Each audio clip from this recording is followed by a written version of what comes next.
Berbagai langkah dibuat untuk meningkatkan kinerja aparatur sipil negara (ASN).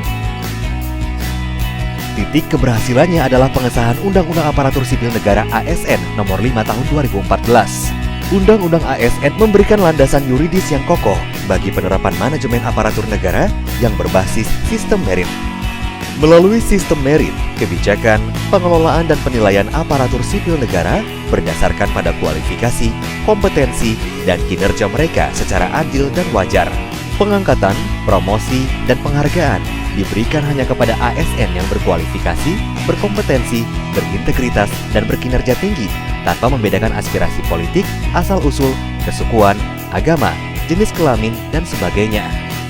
Peningkatan kinerja aparatur sipil negara (ASN) akan berimplikasi positif pada meningkatnya kepuasan masyarakat terhadap penyelenggaraan urusan dan pelayanan publik.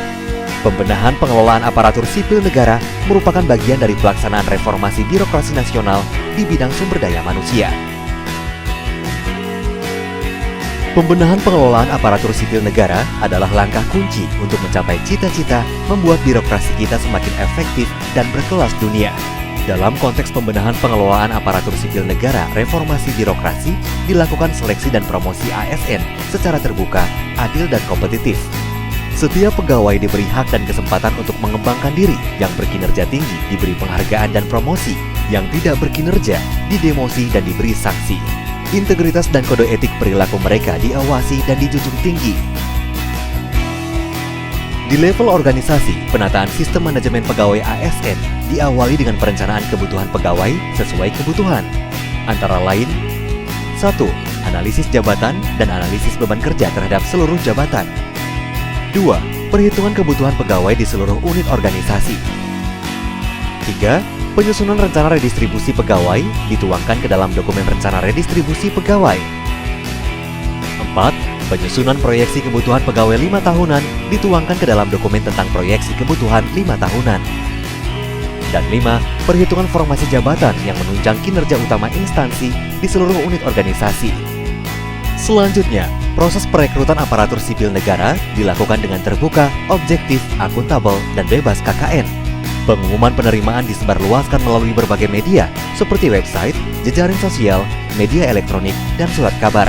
Proses seleksi jelas, transparan, dan dilakukan secara online, sehingga tidak terjadi KKN dan hasilnya dapat dipertanggungjawabkan. Hasil seleksi diumumkan secara luas, sehingga informasinya dapat diakses oleh publik dengan mudah. Seleksi terbuka dilakukan untuk pengisian jabatan-jabatan pimpinan tinggi di instansi pemerintah yang lowong, sehingga muncul pejabat-pejabat tinggi yang berkualitas, berintegritas tinggi, dan dapat memastikan pencapaian kinerja di instansi yang dipimpinnya.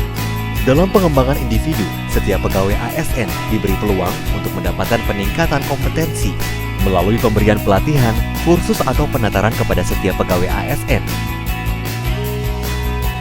Kompetensi setiap pegawai ASN dievaluasi dan digunakan sebagai dasar pengembangan karir dan pengangkatannya dalam jabatan-jabatan yang tersedia. Ukuran kinerja di tingkat individu diselaraskan dengan kinerja yang dibebankan kepada tingkat unit dan organisasi. Kebijakan lainnya adalah right sizing. Untuk memastikan proporsi dan komposisi aparatur sipil negara selalu proporsional, dilakukan telaah ketepatan jumlah dan ukuran unit kerja dan organisasi. Sehingga jumlah ASN tetap seimbang dengan ukuran tugas dan fungsi yang dibebankan. Penilaiannya adalah berdasarkan rasio antara volume atau beban tugas dengan jumlah sumber daya.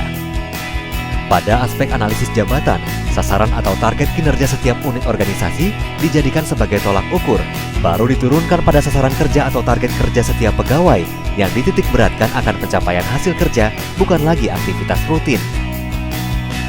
Reformasi birokrasi secara menyeluruh pada sumber daya manusia ini memang masih dalam proses dan akan terus berjalan untuk suatu perubahan yang lebih baik, termasuk perubahan dalam hal perbaikan kesejahteraan atau remunerasi.